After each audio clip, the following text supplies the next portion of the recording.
welcome to another prison story time. I'm so happy that you clicked play, and for the people that are riding this crazy prison story, I guess you could say ride, I'm so happy that you're riding this ride. I'm doing a 20-part series, and I think that we're up to like 4 or 5. I'm not sure, 4 or 5 on the prison story time. We could be on 6 by now, I don't know, but we've done quite a few of them. I do have a list of the story time, so I'm kind of going in order. I was bouncing everywhere, but I do have 2 that I think will end the series well.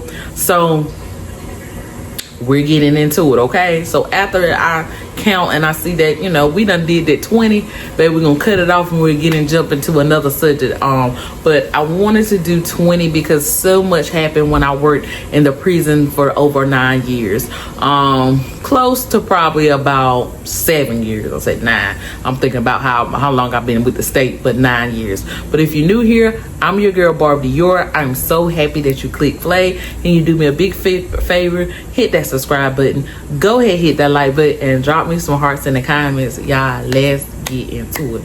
The name of the story time is Code 4, and if you have never worked for the prison, we had different codes, okay? And these codes we would call on the radio, and they'll call over the big announcement so that everybody knew what was going on at the time. If you call a Code 4, that means that 2 inmates were fighting, okay, or possibly more. But if you heard a Code 4, you knew that people were fighting and help was needed, okay, to break the situation up. Possibly a Code 4 can start and turn into a Code 7, and a Code 7 was when an inmate attacked an officer. So you really did respond. Now, some people would drag their feet sometimes because you like, okay, these Negroes is fighting again. Now, if you are not of the black thing, I'ma use Negro sometimes, okay? Don't you use it, okay? Anyway, love you, bye. I love every race and everything, but you might hear me say Negro sometimes, because, okay, that's what it was. But anyway, so sometimes we would drag our feet because we like, Lord, they fighting again, okay? But most of the time we took every code, or I took every code seriously, because like I said, a Code 4 can turn into a Code 7, and we did not play about Code 7s because Code 7s was an inmate is attacking a staff member, okay? And I just looked at it like this. Everybody I worked with, I didn't have to like, but I wanted to make sure that they made it home to their mothers, their husbands, their wives, their children, their dogs, their cats, the squirrels in the yard. I wanted them to make it them safely home. So I took Code 7s very seriously. If I heard a code anyway, if I could respond, I would respond, okay? But anyway, the name of this one is Code 4. So let's get into it, honey. Sometimes I have to refer to my handy dandy notes because, baby, I noticed that I title stuff, and y'all, I don't make a note to it, and I tell a whole nother story time. And I've been thinking, like, when I go to edit, y'all, I done told the wrong story, but I done told the wrong story. Cause Code 4, it was, oh my God, it was so many. It was so many, y'all. I could tell any story, so I had to refresh my mind. Okay, so during this time, I had probably been an officer. And I know when you watch the story, you be like, oh, Dad, she said 4 years in this story. Dad, she said 2 years. I have been working with the prison for about 6 months, okay? We're going to say about 8 months I have been with the prison at this time. So I was fairly still new, okay? But I wasn't that new, okay? I didn't know all the ups and downs and everything. So we're gonna say about 6 months. We're going to say about 6 months. Now, when I first got there, probably like my second or third day, I witnessed a Code 4. So this one that day though, y'all, that I'm talking about today. But I witnessed a Code 4, and I watched inmates just go at it, and then I watched the officers go in there, give them a direct order, get down, get on the ground, and they got them down, and it was over very quickly because they listened to the commands. Okay, so this particular day, I was feeling bad, y'all. Now I'm walking around by myself. They done gave me free range. I know the inmates know me. They don't really bother me because they know I'ma do my job. But I had a nickname called Write 'em Up Baker, because if you did anything to me, I'm finna write you up. So the best thing for you to do is go somewhere, okay?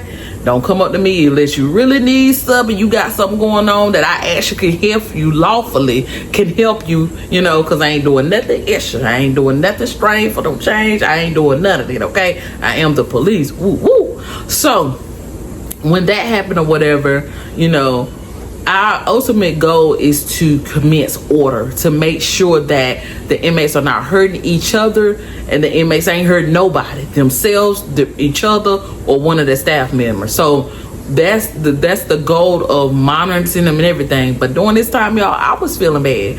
I came to work because we were always short. To this day, they probably short right now.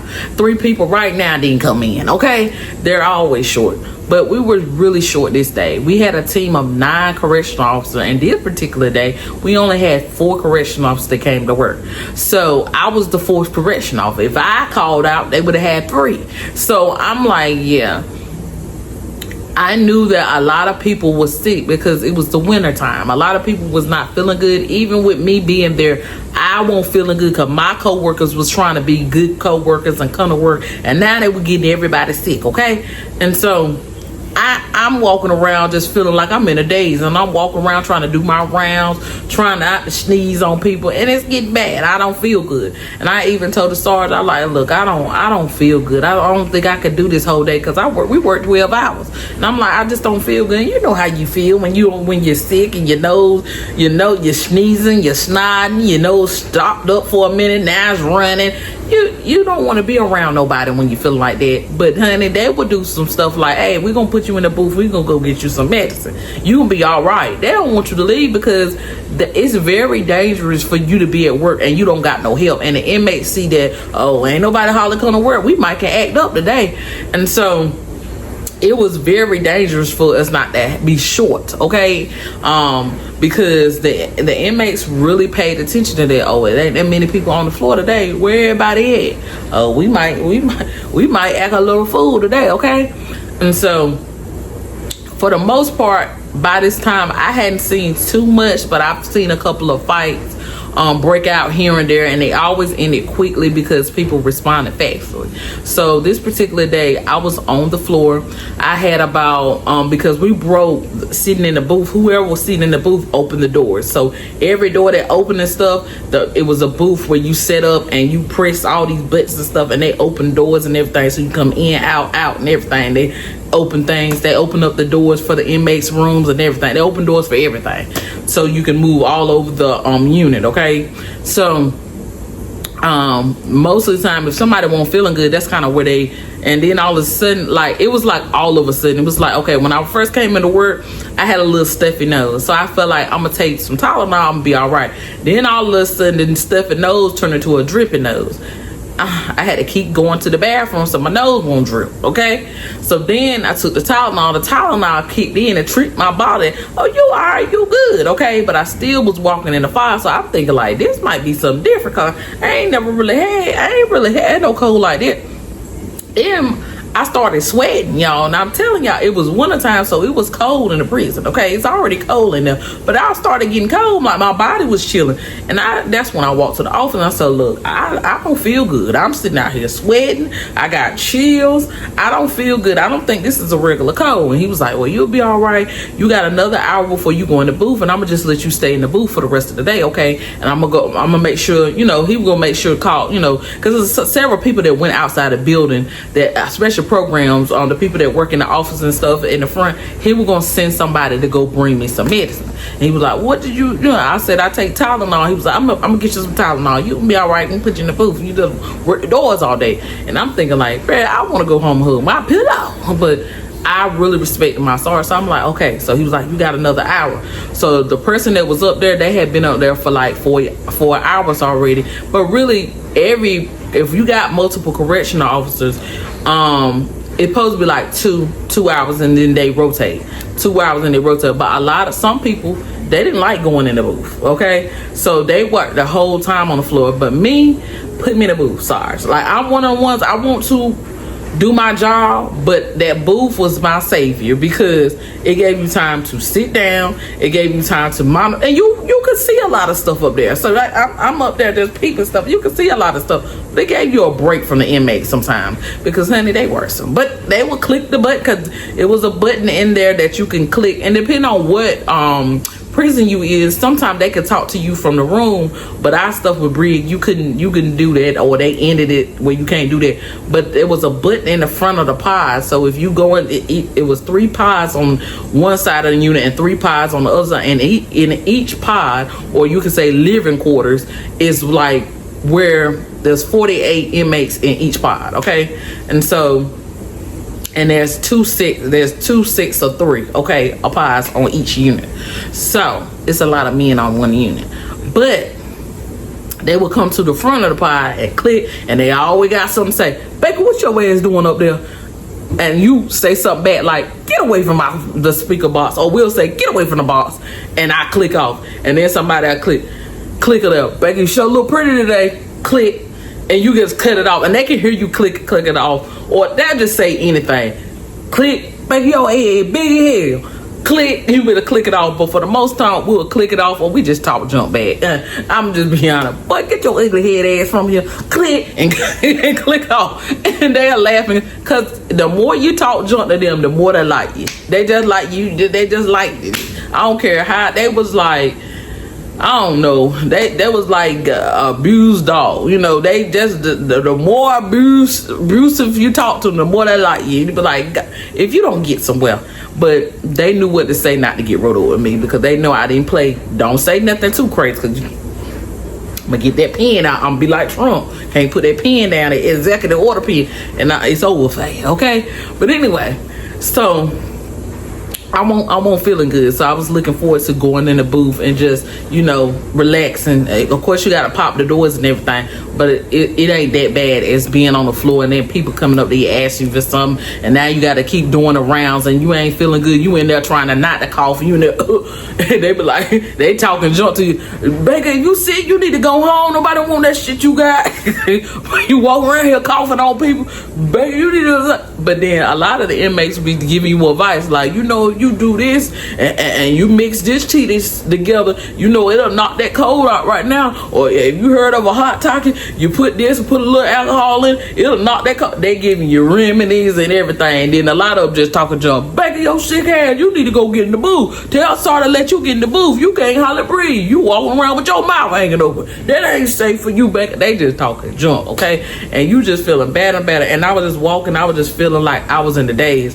So at this particular time, let's say I had about like 30 more minutes before I go in the booth. So I'm sitting in a circle, and that's like when you sit in a circle, let's say in front of me, I got this pod right here on this side, 48 men in this pod, and it's a glass you can see through, and you can see everything they doing. Can't see inside their rooms from here, but you can just see whoever's in the I guess you could call it a living room, okay, area, okay, who's in the open area, but it's the basic living room. And now they got tables and stuff. They got a TV they can look at. That men most of the time be playing cards and different games and dominoes, different things like that. Some people be walking around. Some people be doing exercises and everything. But in the day room is what it's called. And so you got one this way. You got a pod this way. You got a pod this sitting in front of you. You got a pod sitting to the side of you. So you got you got 3 pods sitting around, and I'm just sitting there in a daze, y'all, in a fog, just like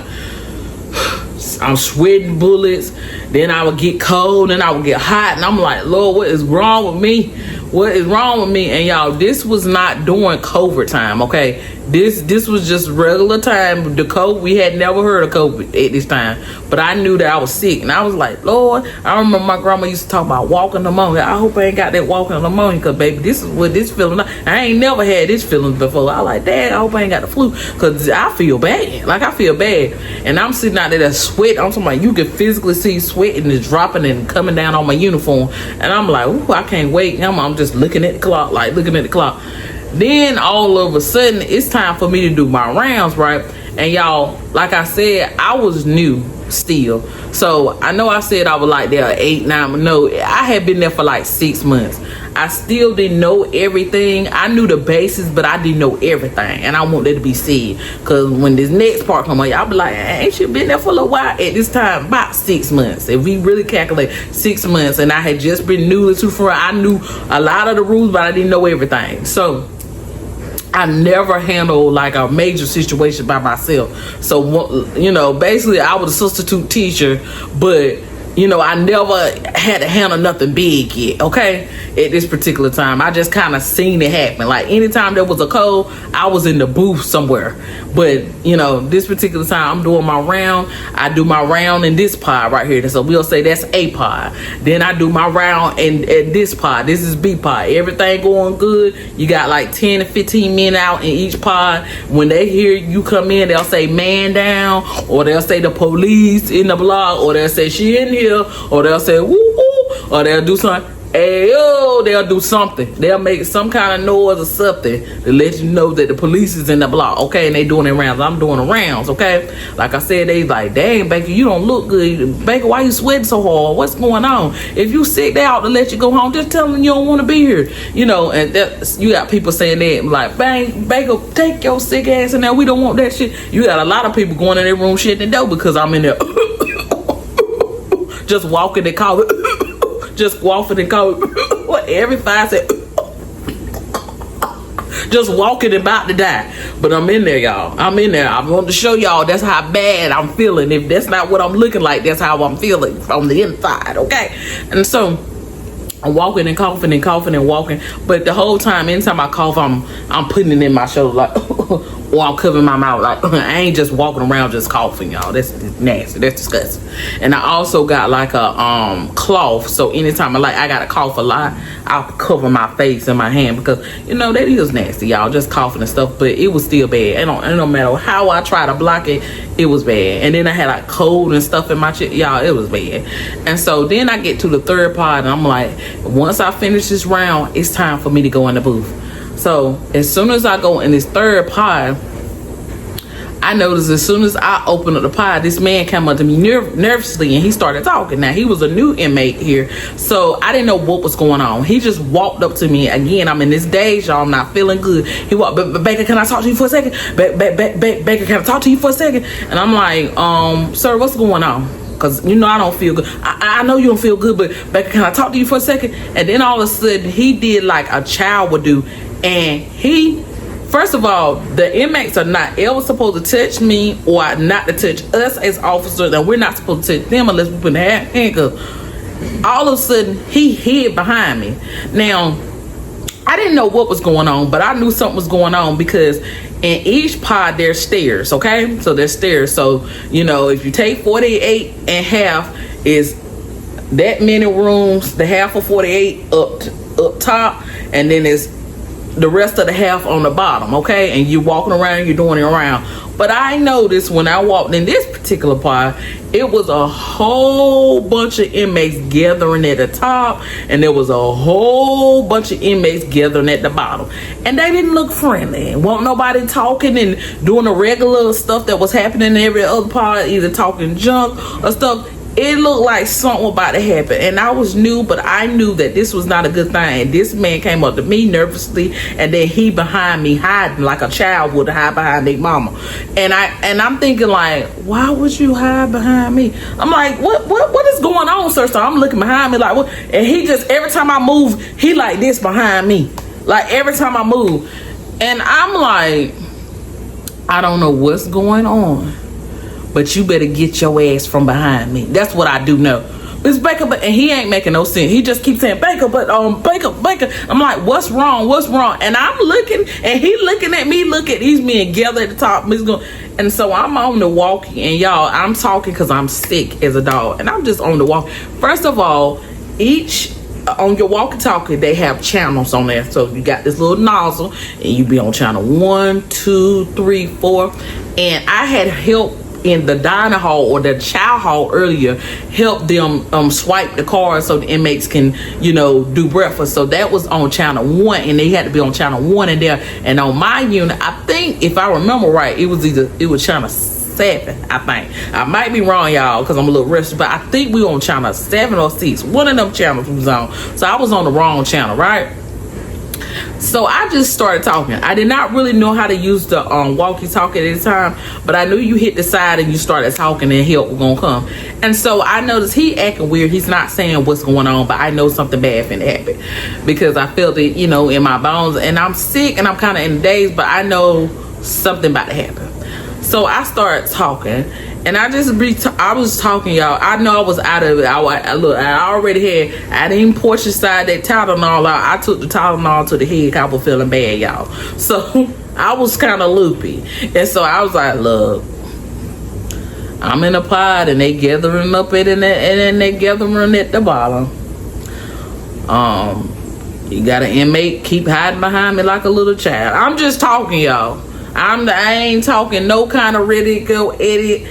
I'm talking, whoever would hear me probably thought I was high on cocaine or something. Because I was just like, look, I'm too sick for this. I don't know what's happening, but it looked like it's bad. Come and get me. And I'm just, look, can't come and get that Tylenol hit me hard. You hear me? Because I ain't portioning it. I didn't read the portion you drank. I took it through the head so my nose won't run and it won't be stopped up and I can feel a little better. And I'm just like, somebody come in here. And they like, Baker, where are you at? And so it was a voice that was talking to me that I didn't recognize. And I said, I'm on the green unit. They was like, you're on the wrong channel. You need to switch. I said, well, how do you switch? And they like, Baker, you don't know how to use your radio. And I'm like, no, I ain't been here but 6 months. So they like, Baker, just turn the buttons that got the numbers on. I know they like, this is slow.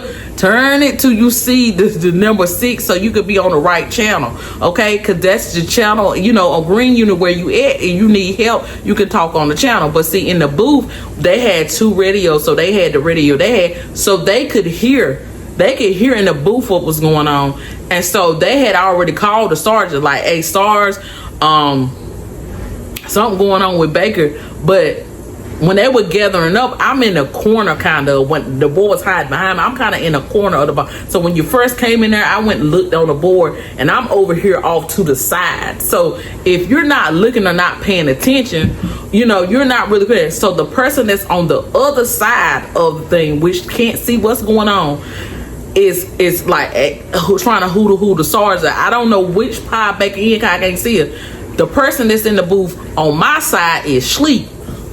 Out like a light, yeah, out like a light, yeah, like out. They sleep. They not paying attention what's going on. But a person on the other side are like trying to talk to me. Baker, you need to switch. You need to switch and tell us where you at, because they can't see what pod. And see, at this time, I didn't know that each pod had a letter to it, okay?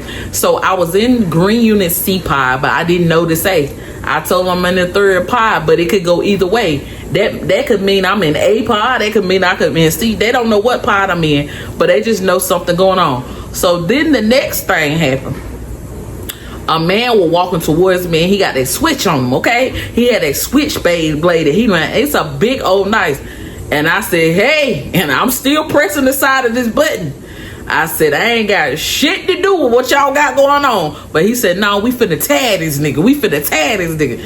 And the dude was hiding me like, please don't. And he hiding behind me. Like, if I move, he using me as a shield, but he ain't touching me, basically. Like, he hide behind me like this. Like, please don't. If I move, I'm like, nigga, you need to get from behind me. This shit ain't got nothing. Like he said, this ain't got nothing to do with me. This ain't got nothing to do with. And y'all, that knife he had was big. And if you think I was finna save you, I won't. I know that was my job, but I won't finna be like, Mr. Man, don't stab him, stab me. I don't know you for real. You need to come out here and get this knife, because I don't know how I'm gonna get out of the pod. And then I'm shit in the pod, okay? This person opened up the door, let me in, closed me inside this pod, y'all. I'm in there and with Mr. Knife and all these inmates gathered at the top of the pod and all these inmates gathered at the bottom of the pod. I'm in there with Scary Kruger, and I'm in there with Mr. Knife walking towards me, and the door closed, and I'm on the radio not knowing where I'm at, okay? And they don't know where I'm at. So SARS that basically came out and they was like, Baker, a Baker, so they talking to me to switch. So I switched to my channel. He said, Sarge said, Baker, where you at? Baker, where are you at? Baker, where you at? Next thing I know, man, took that, he done hit the man on the side, like he jumped behind it, cause I jumped out of the way. As soon as he swung, I done jumped out the way. Baby, one thing I know, I might look, that's how long might have had me in the days, but I saw that knife. And I'm like, let me get out the way, honey. That's for you. Because I don't want nothing, sir. I had nothing. And that's what he said. Baker, you ain't got nothing to do with this shit. Get out of the way. Get out of the way. You ain't got nothing to shoot. I said, again, y'all, I jumped out the way, but I'm still in this daze, y'all, and everything is moving in slow motion. And I'm like, Sarge, he got the knife on him. And I know somebody, whoever will listen to this on the radio, because everybody can hear you. If they're on your channel, they can hear you. Why is Baker so gone? And so I still hadn't called no code. Once the knife came out, I should have said code 4 and such, or code 7, because I'm in there. I can't get out. The next, I guess I'm going to get it. But the man never walked towards me. He was trying to get old dude. Old dude, once he hit old dude in the side, boom. It's like my brain woke up and said, I'm in prison. Oh my God. In my inside, I was like, ah. But y'all, I didn't have no reaction. I said, oh shit. I said, once he hit his side. And he stabbed him like 7 times. I said, okay, sir, that's enough. He had enough. Like, y'all, out of my mind. Like, y'all, don't measure. When you take medicine, listen to me, measure it. But I really feel like the Lord had me not to measure it, because if I was not loopy, I'd probably be like, don't stab him no more. Like, I didn't freak out at all. I said on the walkie-talkie, they're stabbing each other in here. I know they like, what the fuck is wrong with this girl? What's wrong? That's exactly what I said. The other inmates looking at me like, bruh, call the code. Like, they looking at me like, bruh, call the code. Because, you know, a lot of people that was involved in this, okay, they probably don't want to actually participate in this act, but because they're in gang, this is the gang you know I'm on, they got to do whoever in charge told them to do this. And so they had a hit on the man behind me, which I didn't know nothing about hits, and I didn't know it got that real in there. And so the order was to take this man out, and I didn't know that. And I'm in there with the door closed, the officer asleep, in a daze, okay? And so once it hit him, the man laid on the floor. He bleeding, y'all. Blood is leaking out of him. Blood is leaking out of him. And so Sarge is trying to talk to me to tell me what to do. And he was like, if they hurting you, what part? I said, I don't know where is it. But I said, y'all, there's green everywhere. It's a lot of green there. I'm looking around. He was like, Baker, you got to tell us what pod you in. And then the Sarge called a code. He called a code 4, and then he called a code 7, because once I told him that there was a knife out, I guess he assumed that the inmate was going to stab me. And so one thing that I did that was stupid, and I feel like it was stupid, but I feel like he had got stabbed almost 7 times is what I was counting in my little days, probably more. But I said, hey, he had enough. And so I stood in front of him. Now, at this particular time, the man with the knife had came, and then there was 4 other people behind them, and they all got knives now. And the goal was, they weren't even looking at me. They were looking at the dude that was on the ground. He had enough, you know. They were like, Baker, you ain't got nothing to do with this shit. You need to move all the way. We're going to hit you with that knife. I said, I know you not. I know you not. I said, code 4. And I'll call it code 4. Code 4. And they were like, Baker, look around. Look around. Where you at? I don't know where I'm at. But now they threatening me with the knife. So I think y'all need to come up in here. And it's funny now, but then, y'all, I was so loopy, and I know they was like, what the fuck is wrong with this girl? I said, the man said, and I'm just talking to them. I'm like, the man said he finna hit me with the knife. If I try to break up, but this man been stabbed 7 times, I don't think that he could take them. And y'all, I'm just talking. And I know people is listening to this like, what the freak is wrong with this girl? Loopy, okay, what's going on? So after that, another man ran up with a knife. They trying to get him again. I said, hey, he can't take no more. Back up. So he can't take no more. That's enough now. Whatever you were trying to do, you did it. Now stop. Don't do it no more. Y'all, I still got the radio in my hands. I'm like, stop. Don't do it no more. And they looking at me like, get this goofy ass bitch up out of here before we dad gonna get her too. And so when I looked up, I'm thinking like, if I want Loopy from the Tylenol, I probably would have freaked out for real, y'all. But the person was up there sleeping. I'm talking about, I said, can you open the slider? Can you open up the slider? Can you open up the door? And the sergeant still like, so the sergeant ran from pod to pod. They finally run because everybody ran. So now that the code has been called, so during this time, it kind of felt like it was going on forever. But really, it was a 5-minute time. Okay, so at this time, at the top, everybody that was at the top that were gathering, they done came downstairs. So it was all the people that were gathering at the top, they done came down. And all the people that were gathering at the bottom, they came down. And now everybody in the pod stabbing each other. It's stabbing everywhere. So if you imagine just people all around just and I said, well, they all stabbing each other in here now. I kind of want to get out. I kind of want to get in the booth. Sarge, I don't feel good. It's a lot. Come get me. The Sarge said, Baker, where you at? Baker, he hollering now. He freaking out. Baker, where you at? I said, it's green. Everywhere I'm at, I just don't want to get hit. And so once they figure out I'm on the other side, because they was on the other side going pot, freaking out. Once they figure out I'm on the other side, they run to the other side and they see the officer up there getting their best sleep. So they bang on the window. Mother still sleep. They take a chair. The window up there kind of did a little cracking sound like I thought it was gonna shatter, but it didn't. So that man woke up, wiped the spit off their chin, and looked down and saw captains, lieutenants, the sergeant, and almost 15 correctional officers, and they looking like, oh, and looked up, saw me in there, saw everybody, they still was everywhere. Everybody just yeah, nigga, die, bitch. Everybody just stabbing each other, and I was just in there in a daze, just like standing there with my walk in my hand, like it's a lot of shit going on. He ain't got shit to do with me though. I ain't giving no direct order. I don't know what to do. I'm just thanking God that nobody directing. But I'm also thinking like they're running out of people to stab. So Lord, before I do, open the door. Open the door, cause it done got real quick. Do you hear me? It done got real quick. But I'm still in this thing. So the SARS I see the SARS coming through.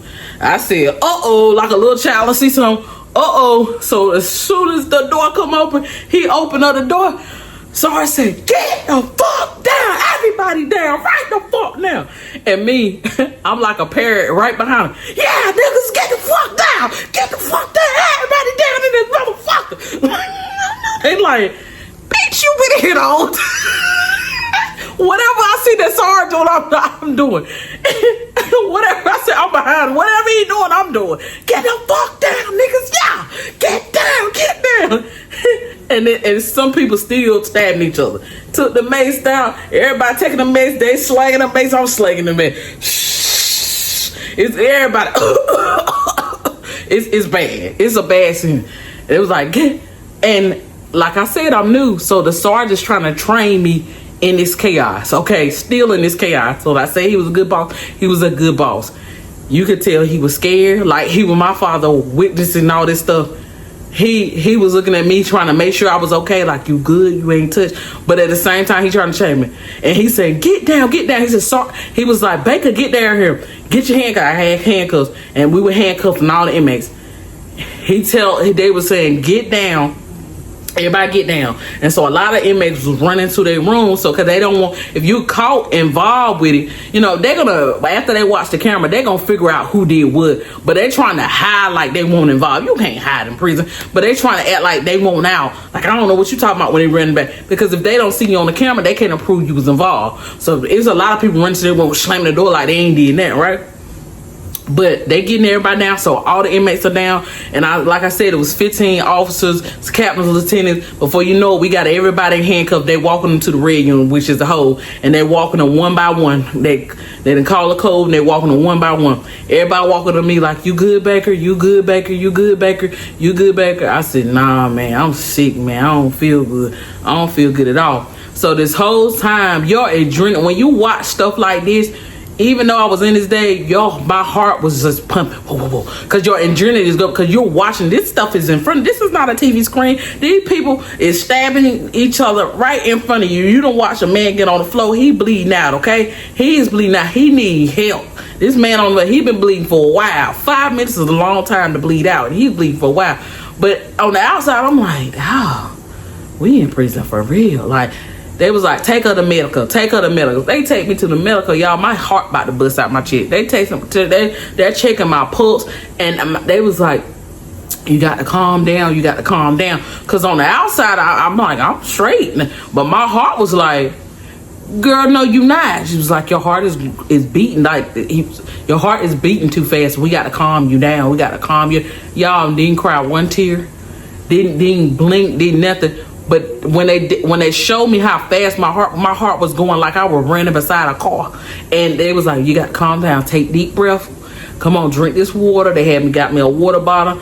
We're gonna calm down, let's breathe, nobody gonna do nothing to you. I just watched 45 men stab each other, and you want me to calm down? Yeah, it ain't gonna happen. Can I go in the booth now? Can I go to the booth? They was like, no, you got to come write this statement. So they brought me in the office. And the unit manager is the manager of the whole unit. She had me. She was she looked like a stud. She had me in there, and we just gonna call her unit manager. She gonna say, Baker, you have to know where you at. You could have died today. Do you realize that? And I'm thinking, like, if I just watched this and I'm a new officer, ain't this y'all fault for leaving me on the floor with a sleeping officer? But I'm sitting there listening to her, still in my days. And she said, I realize that you don't feel well, but you really could have died today. Do you know almost 45 men were stabbed today? And you won't stab at all? Nobody stabbed you, everything. I was in that seat like, what, God? Hallelujah. And she said, Baker, this is not a time to joke. I'm not joking. We got to praise him through everything we go through. I ain't joking. The Lord got his hand on me. You might don't want to praise him, but I am. I walked out there. I ain't got a scratch on me. You hear me? And everybody had a knife in that mug. I'm the only one came and didn't have no knife. I had to walk in. I ain't know where I was at. But God didn't let nobody touch me. So feel how you want to feel. But she was upset. She, instead of saying, took the, are you okay, Baker approach? No, she was in there like, this could have went really terrible. I said, you fussing at me. What about the person asleep? Oh, that person will be dead with. We have to write a statement and everything. Don't get in a whole bunch of trouble. So what ended up happening was, that person did not get fired, but they got suspended without pay for a whole month, okay? So for 30 days, they were suspended without pay for a whole month. If they got in trouble again, they will be let go. So that's what happened to the person in the booth or whatever. But the unit manager was going on about, you could have not have made her, I'm okay now. So she went over, this is what I want you to learn from that situation. Make sure you know where you at all times, because it could cost you your life. Today you made it out, okay? But you were in a bad situation, and we were trying to figure out where you was at. You was on channel 1, so we assumed that you were in the dining hall, the child area. So we ran there. We had a whole bunch of officers, everybody running there, and you're on the green unit. We didn't even know you was back yet to the green unit. And I'm like, how I done went and sergeant off for 3 times? He was like, yeah, she did come out. I knew she was up here, but I just didn't know where she was at. And because she was on channel 1, I didn't know whether she was on yard, because I didn't know if she was going to yard about the, because at that time, really, to be honest, somebody was supposed to go check the yard and check the yard, but I was going in the booth, so it didn't make sense for me to go outside to check the yard. So basically during that time when I would go up there, the people that wanted to go outside can go outside, but before the inmates can go outside, you check the yard, and you're checking the yard for contraband, knives, drugs, anything that's on the yard that ain't supposed to be on the yard. You're checking to make sure ain't nothing on the yard. So it wouldn't make sense for me to have gone on the yard, but that's what she assumed because I was on Channel 1. So she was like, I was sending people here and there. We didn't know where you was at. And I'm thinking like, ma'am, if you were scared, just say that. But it was my fault. I didn't know where I was at. And it was kind of my fault. You think about it. Girl, you were in a prison. You don't know where you at.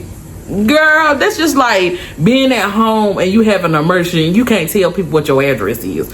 Girl, you supposed to know where you at. But at that time, I was just like, she mad at me because I don't know where. I'm 6 months in. I don't know my name. I don't feel good at all. And so she was like, they helped me. The sergeant helped me, wrote my statement. But when I got in the sergeant officer, he had the opposite response. She was upset because I didn't know where I was at. Okay. And I'm okay though.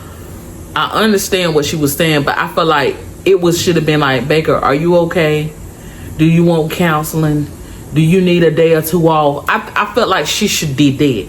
Instead of saying, Baker, it could have cost you your life. You need to know where you're at, like that hard spiel. But when I got in the sergeant's office, Sarge was completely different. He was like, I'm so glad you okay. And then after that, he was like, you can be in the booth all for the rest of the day. So I went on up to the booth, and then he came up there and talked to me in the booth. He came in, I popped him in. He was like, look, I ain't want to talk to you in the sergeant's office because, you know, people walk in and out. But he was like, I watched the video and that shit really scared me. He was like, if these motherfuckers is fighting for anything, you don't put yourself in front of nobody with no knife. You know, you went, I watched the camera and I don't know what wrong with you, Baker. And I told him what I did with it. He said, you hiding a bit. You walking around. You can't take Tylenol to the head like that. I told you I don't feel good. And he was like, oh, so you just walking around in the days. Tell me how much you take. I said, I drunk a lot of it. I drunk a lot of it. You know what I'm saying? I start out with a whole bottle, but I drunk a good, a lot of it. It wasn't a whole bottle, but I drunk a lot of it. He was like, Baker. I'm like, yeah, man, I don't feel good. He was like, you sound like you don't feel good. I said, and she tripping, talking about all this, but he was like, but she had some good points, Baker. You got to know where you at, because, man, I was trying my hardest, like, where the fuck is she at? Like, I'm going from pie to pie trying to find you, because you just like, look, they got the knife out. Like, what in the world? So after the situation happened or whatever, after this situation happened, the day in it, y'all, I went to the emergency room because I felt worse. You know, the Tylenol had went up. Now he got me some more medicine, but it won't Tylenol. I think it was Midol. It's something like that. He told somebody to get something, and they got something else for cramps. They didn't get nothing for a cold. And so when I got there, they told me I had the flu. So I called and let them know I had the flu, and I stayed gone for 4 days because I didn't feel good. My body was aching. I stayed out for 4 days, and I came back the following week. And see, I think a lot of people assume that I didn't come. I would have came right back if I wasn't feeling bad. But I already knew when I left, I'm going to the emergency room because this is not a cold. I don't know what this is, but I feel bad. Test me for everything. I was in the hospital like, what's going on? And something going on. So I went and they told me I had the flu. So I didn't have walking pneumonia, but I had the flu. And y'all, I was feeling bad. And so when I came back or whatever, I was like, I'm asking everybody, y'all, what happened to the such and such that was in the because the person that was in the booth was an older white man. And I'm like, so what happened to such and such? What are we gonna call him Officer Bates? What happened to Officer Bates? What happened to Officer Bates? And then they told me, they ended up telling me, oh, he gone for a month, no pay. I said they should have fired him. And then the sergeant told me, like, you know, this is the third time he done did it. I said, so when he up there, I ain't going to nobody. Y'all gonna come? You gonna come stand in here? Cause baby, I ain't got time. Y'all know how right people are. They might try to get me next. But I think that when situations happen like that, it cautions me to understand that, hey, I am in a prison. I feel like it tightened me up as an officer to understand that I'm in a very dangerous place, and I do in fact need to be careful, and I do in fact need to be on point. Because that day I'm in a loopy, not really paying attention to what's going on. But had I paid attention, prior to, they were already gathering up. When they watched the camera before I entered the pod, if I was paying attention, I would already had seen that something was going on, and I didn't have to go in there and do no round. I could have stopped and said, something going on. You can shut the door back and then go get the SARS. Like, hey, we might need to get a team together, but I didn't pay no attention to it because I didn't feel good. So it was a lot of things, steps that I could have had took. But y'all, if it's gonna happen, it's gonna happen in the prison. You know what I'm saying? If it's time to get money, as I used to call it, meaning you gonna get somebody. Okay, if it's time to get somebody, they gonna get somebody. But the young man that was on the floor bleeding, he had to go to the hospital. He was in the hospital for 3 days. He had to get a whole bunch of stitches, and they ended up transferring him. But he did live. But he was in critical condition, but he did. He lost a lot of blood, a lot of blood, and they had to do surgery. They had stabbed him in his kidney a lot, and they had to do surgery. I'm not sure everything they had to do surgery on, but they kept him for 3 days, and then they transferred him out to another facility. But he was alive. You know, when he got transferred, I was there when he got transferred. He was alive. I got to have a conversation, and they had was showing me they had his body wrapped up, and they had to change his wrapping. You know, every 3 hours they had to change his wrapping or something like that. He was telling me, and he was like, "Thanks for being my shield, because if you weren't in there, I would have died. If you didn't come in there to do your round, I would have died." I'm thinking like, sir, you got stabbed. Said, I wouldn't thank me. I wouldn't even thank me. He was like, Baker, if you would not have jumped in front of me and told them that he had enough, they would have took me from here. You don't think you did your job? I was like, I got fussed out for protecting you, so I don't know. He was like, no, you did your job, and I really thank you. And he was telling me that, you know, he got 3 kids. He ain't got but 1 more year in prison. He got 3 kids, and he was like, they're gonna take him out because they had a gang in there. It was a part of the Bloods, but it was called Pretty Ricky or something like that. Pretty Tony is what it was called. And they had a thing whether either you lay down or you got down or something like that. And I might be messing up the term, but either you gonna lay down, meaning you gonna get stabbed, or you gonna join the gang. And he didn't want to join the gang. He had promised his mama he wouldn't join no gang, but they so he gonna lay down. So that's why they stabbed him up. And I said, dawg, what did you do that they won't stay? And then he explained that to me, and I was like, Jesus Christ, it's tough in here, ain't it? He said, yeah, it's a whole nother world. But they end up shipping him out, and I didn't never see him from that day on. But y'all, it get real quick, and if you ain't paying attention, ooh, man, if you ain't got God and angels on your plan, if you ain't got your prayer life together, in a split of your eye, you can be gone from here just because you came to do a job. And sometimes they don't care. They don't care if it ain't got nothing to do to you. I seen many officers get hurt and stabbed up, but I was blessed to go work in a crazy, dangerous place in a war zone and not once get stabbed. Every time there was a stabbing, it'd be right beside me.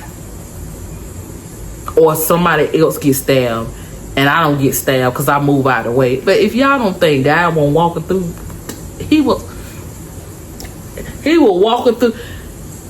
It wouldn't even be surprised me if they watched the camera, and I probably did get swung on. And I just didn't pay it no mind because I was just so in the loop of that. All I kept on saying, hey, it ain't got nothing to do with me. It ain't got nothing to do with me. But the man, he had enough. And for what I could see is he was just bleeding so hard, y'all. He was bleeding out his mouth. He was bleeding out his ears. He looked up. I thought he was done. But I kept on saying, man, we're going to get you some help. Y'all don't hit him again. Y'all did whatever it is y'all were trying to do, you did. He had enough. You know what I mean? And you know, I told him, man, I don't even remember half of what I said, y'all. I told him, I took that medicine to the head. I don't know what was going on, for real. He was like, well, I'm glad you need to probably take that medicine, because if you were right in your right mind, you probably would have ran out there. I said, how? I was in there with y'all. I was inmate 32, 35 to 46, because, baby, I was in there with y'all. The man had me locked up. He was like, you need to be careful about that dude, because that dude don't give a fuck. He'll lock you in there, and he don't care whether you get out or not. He was like, I don't see him did or not. Be careful about that. And he ran me some more business. He let me know, be careful about this officer, because she cricket to be. And I guess because I helped him, he told me a lot. And I was like, oh, for real?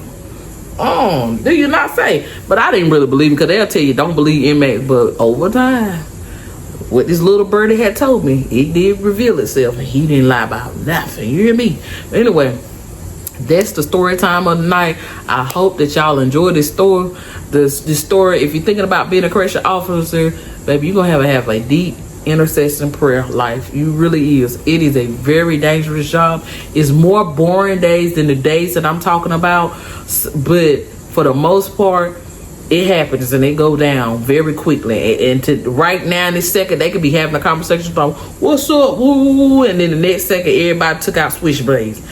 Is you ready for that? And if the answer is no, baby, stay at home, go work at McDonald's. I don't know what to tell you, dude. Find you something to do, because baby, you cannot make it home, okay? But hey, if you want a job that's gonna keep you on your toes and you don't know what's gonna happen there, sign up today. They got a 3. Last time they had a 10K sign on bonus, then I seen it went down to 3K, so I don't know what it is. But baby, I don't want, they can keep it. Anyway, love you so much. If I was a return back, I would want to work on the mental health.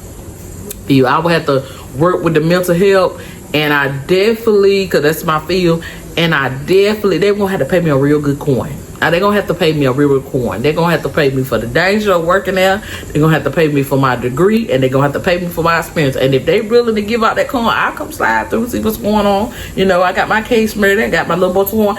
I have my stuff ready. I'll be ready to fight for real. But they're going to have to offer me a real pretty shiny, pretty coin. But anyway, love y'all so much. Thank you for watching. Before you get out of here, make sure y'all check the description. Go visit my store, Diva Supply. Shop with a girl. I got some Bestie shirts in. Y'all go ahead, sell me out.